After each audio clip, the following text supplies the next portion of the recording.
उड़ीसा में एक स्थान है टोटा गोपीनाथ।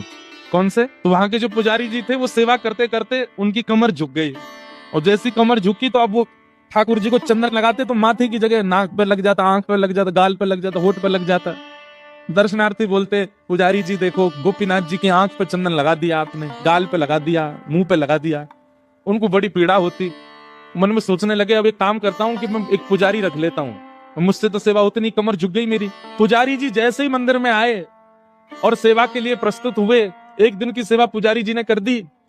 रात्रि में मंदिर जैसे ही बंद हुआ तो महाराज पूर्व के जो पुजारी जिनकी कमर झुक गई, उनके स्वप्न में श्री ठाकुर जी गए, और ठाकुर जी जाके बोले देखो मुझे आपसे ही सेवा चाहिए, ये क्यों कोई और मेरा स्पर्श नहीं करेगा, आप ही चंदन घिसो, आप ही पोशाक पहनाओ, आप ही श्रृंगार करो। ठाकुर जी तो मुझे बहुत प्रसन्नता है कि आपको मुझसे सेवा चाहिए, पर मैं तो बीमार हो गया, मेरी कमर झुक गई, अब कैसे चंदन लगाऊं आपको?